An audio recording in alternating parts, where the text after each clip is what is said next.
Hi everyone, this is Scott Welle, and today we are talking about hydration. And hydration is such a big deal. I cannot really even explain to you how important hydration is just on a daily basis. And it's one of the things that I think often is most overlooked by people as far as when they think about being healthy, being fit, having good wellness, things like that. A lot of times people don't really realize how critical hydration is. So right now on the screen, you are looking at just a picture from my ebook that you can all download at scottwelle.com. But I guess the picture of the pretty little fish gives me an excuse to yell at people. So let's consider some stats about hydration here a little bit. And the first thing I think you need to realize is a lot of times not drinking enough water also goes hand in hand with people drinking probably too much coffee, too much soda, too many energy drinks, too much alcohol. And the reason that I bring all these things up is not that they're necessarily bad, but just that you have to realize they're all diuretics, which when I say diuretics, it means that it pulls water out of the body. So now it's sort of like you have a double whammy. If you aren't drinking enough water and you're also drinking too much of these things that are diuretics, again, that double whammy causes you to end up even more dehydrated. So that's why it's all the more critical. So just consider a couple of stats here about hydration where the body is about 60 to 70% water. And I think a lot of times people don't realize that. I mean, in your cells, in your muscles, and in the tissues in your body, I mean, it's primarily water, which is part of the reason that, again, muscles here are 80% water.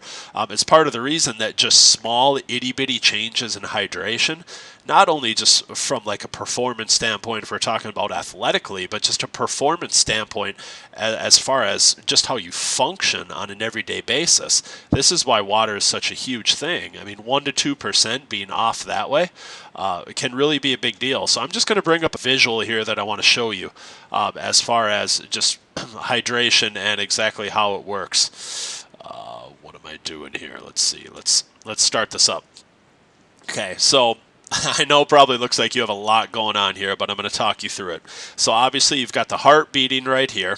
You got fitness level low and fitness level high right here that you're looking at. But I don't necessarily want you to get too concerned with the fitness level because you can easily look at this as far as hydration level here as well, where you could look at hydration level low and hydration level high, and it would effectively look the same.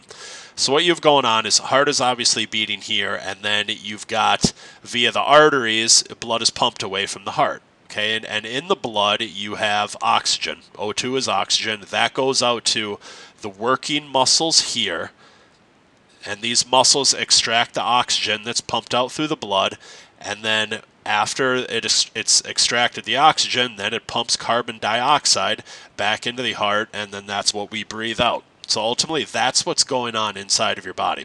So I'm just going to stop it here for a second. So I think the key thing to understand when we're talking about hydration and why it's such a big deal, if you notice that you're kind of fatigued, if you notice that you get out of breath easily, I mean, some of these things can certainly be attributed to fitness level a little bit as well. But what I also need you to understand that if you get fatigued, if you're feeling tired, if you don't have a lot of energy, if you're just not really feeling focused with a lot of mental clarity, a lot of times it can come back to hydration, because look at what's going on here. So if you're pumping blood away from the heart in these diagrams, what I tell people is ultimately when you're hydrated, this blood is going to pump faster. So it's going to pump faster like this diagram here on the right, or like the fitness level high, where ultimately if the blood is getting out to your working muscles faster, that just means that it can use that oxygen and it's getting that blood more frequently and it's getting it at a faster pace. So just think about it. When you're dehydrated, you look more like this, and the blood is thicker, it's more viscous, it's not getting out to the muscles as fast, and ultimately your muscles aren't getting as much oxygen. So it really impairs your performance, it impairs your ability to function, it impairs your ability to think, and it certainly impairs your energy levels. And then even above and beyond this, I think what you need to realize as well is, especially if you're getting tired, kind of midday, if you're yawning a lot, things like that, above and beyond just what's going on with the heart here, if you see these, the oxygen and carbon dioxide going up this way, this would basically be the central nervous system going up to the brain. obviously your brain needs blood as well. Your brain needs oxygen. So a lot of times, it really is the truth. If you're yawning a lot, it's lack of oxygen to the brain. Or if you have, again, that lack of kind of mental clarity, that lack of focus, that lack of really just being present, I should say, excuse me, and being aware of what's going on, a lot of times that can be, due to dehydration. So I hope that visual kind of makes sense.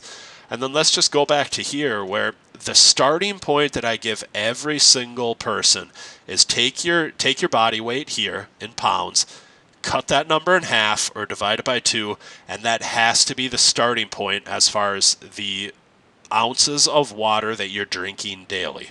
That has to be where you start. Ideally, I would like to see every single person above 100 ounces of water per day, but at the bare minimum, this has to be a starting point. So let's say you weigh 150 pounds, that would be 75 ounces of water a day, ultimately working up to that 100 plus. And again, just start there. So just to go over a couple of other things that really hydration affects you is, it increases your metabolism.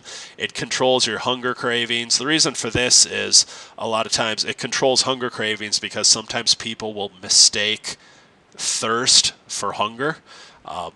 And then they'll ultimately eat when in reality, just having a little bit more water and feeling a little bit more hydrated can achieve the same effect. And this is really one that a lot of people don't realize. So I just give 3 points here in my ebook of what hydration ultimately does for you. And then if I were to ask people what's the largest organ in the body, a lot of times people think liver, they'll think of some of these different things, but ultimately skin is an organ, and skin is the largest organ in your body.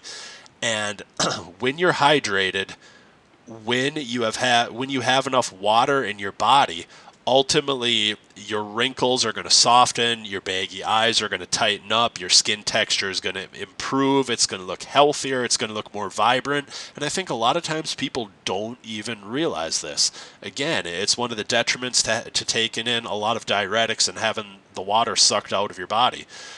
So then just to conclude this, a couple of other things that you can look at. I think I talked enough about improved mental clarity, the digestion and the absorption of nutrients, and also detoxifying. So ultimately what's going on in the blood, in addition to oxygen, is it's transporting nutrients out to the muscles so that they can use those things, and so your body has the fuel to be able to perform on a daily basis. And then ultimately, again, that blood also takes the toxins away, and you excrete those, I guess, in a couple of different ways. But it's not only the transfer of nutrients, but also the detoxification process. Back pain, joint pain, things like that can certainly be alleviated by having a little bit more water because, again, that's the lubrication for the joints. And then just different things like improved flexibility, more energy, and they're actually having studies linking hydration level to reduced risk of cancer. So hopefully I've given all of you enough reason to want to up your water intake. Again, I'm telling you, it is one of the single best things you can do, not only for your body, but also your mind and just your function and performance on a daily basis, and just your overall health and metabolism. So hopefully that's enough, and hopefully I don't need to say any more. Have a good day.